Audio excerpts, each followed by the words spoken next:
So hello guys, welcome back to my channel. So what I have here today is the 2022 Mitsubishi Mirage G4 Shogun edition. So you only can get this in Auto Hub in BGC. So I'd like to thank them and Mitsubishi BGC for allowing me to review. And the decals here and there are free of charge. So this costs the same as the regular non-Shogun edition G4. It costs around 899,000 pesos. Exactly the same as the GLS variant. And being the almost top of the line variant because there's a sport edition with the sport kit. So you have fog lamps over here now, halogen lights. So everything's exactly the same as the GLX variant that I reviewed earlier this year. The link of that will be in the description down below. This is actually the same car that I test drove that I noted that this was the GLS variant. But now since you can avail now the Shogun edition, you have red decals in front here and the signature Shogun tricolor signature decals here. The Shoguns, they're usually black, white, and red, and one strip on the back at the bottom as well. Knowing from Auto Hub, there are a lot more freebies if you order this Shogun edition, like the vehicle tint as well here. So that's only the key differences. As well in the interior, exactly the same, but I was able to play with few more stuff now. My water jug fits in each side of the door. For the first time ever on my channel, I was able to test Android Auto and Apple CarPlay-ish. Android Auto works perfectly, it's very seamless, but it's a little bit laggy, but hey, it works. Apple CarPlay, first time user, I don't know how to operate it.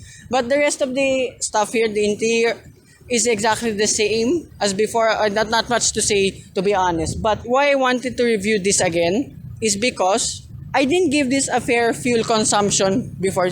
It was only indicated in my first review, 6.7 kilometers per liter, which isn't fair at all. This is the list of the most fuel efficient cars that I've tested out so far on my channel. And note, the Mitsubishi Mirage is not on the list. Actually, there was an error before in the first review. So that 6.7 kilometers per liter is a false reading because I could not find the reset button before. I found it only today when I borrowed this again. You have to long press the stock in the speedometer, then it will reset. So that's how we're able to get the proper fuel reading now. So this is the engine of the Mitsubishi Mirage. It's still the same from the facelift model. It's a 1.2 liter naturally aspirated 3-cylinder engine that produces 77 horsepower and 100 Newton meters of torque. It may be not the most powerful in its class, but it's definitely one of the most fuel efficient. So few more things I need to take note in the interior of the GLS compared with the GLX variant. There's a lot of gloss black here, even on the steering wheel. And like the GLX variant, the controls for the infotainment system are just here on the left side. Extra cubby space there where you can put your phone, where you can connect the, as I said earlier, Android Auto and Apple CarPlay. And being the GLS variant, you have a engine start-stop button here on the left side. And despite already near top of the line model, there's still a lot of blank buttons here on the left side. And I did not even notice this the first time, either with the GLX and this GLS variant. There's a weird cubby space below the steering wheel. I mean, you can put stuff there if you want, but I don't know why I would use that in the first place, just being honest. And there's more glass back here as well on the gear lever and around it. And then the seats here, despite being top of the line, you still have fabric seats, but I don't mind that whatsoever. Driving this thing again, actually I drove a lot more than before, and I was able to film another review. Link of that will be in the description down below as well. So, driving it on the twisties, like for 2 hours or so, of course, I was trying to aim the fuel consumption reading that I've always wanted to get. I mean, I wanted it as high as possible because, as I said earlier, the first review was a mistake. So, I wanted to try it again. And I'm shocked. This is probably my only highlight of the Mirage because since gas prices now are still crazy until now. Yes, we have a rollback at this time of filming. We have a lot of rollbacks recently, but it's still quite expensive. So if you're planning to get this because of, if you want to save fuel, this is an immediate steal because with my light foot, absolute light foot driving, I've been trying to hypermile it. I've been averaging 6.9 liters per 100 kilometers. That is 14.4 kilometers per liter. It defeats the Corolla Altis hybrid already. So we have a new number one. Let's give a round of applause for this Mirage. Yeah, so I couldn't maintain that though, obviously. So driving at my style, heavy-footed-ish, but it still returned me excellent figures. I've been averaging with this kind of driving now here in BGC 0.3 liters per 100 kilometers. That's around 9.7, 9.8 kilometers per liter. So that's exactly the same as most of its 3-cylinder counterparts or hatches. So yes, would I buy one of this, a Mirage? I'll still say no, but the fuel efficiency is tempting me ever so slightly. NVH. Oh yeah, I have to talk about the NVH. It's not as bad as everyone might think, because I went through over a rough patch of road, went to the twisties at higher speeds, 60, 70 kilometers per hour. It's really good, this NVH.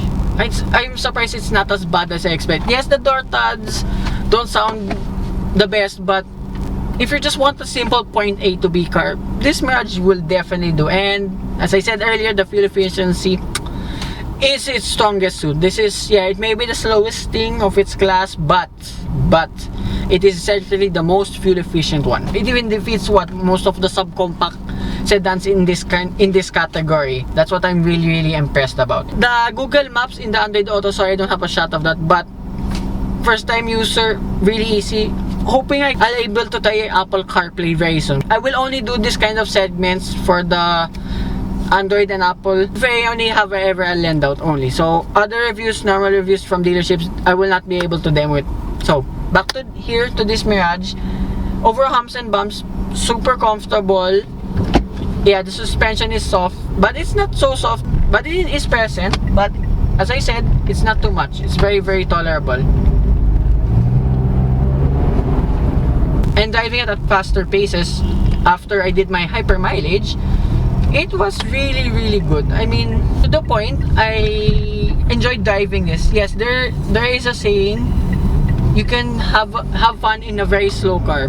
This is that kind of car. I mean, 40 kph, the CVT kicks down pretty well. And moving along at speeds, it's not as slow as might one expect, to be honest.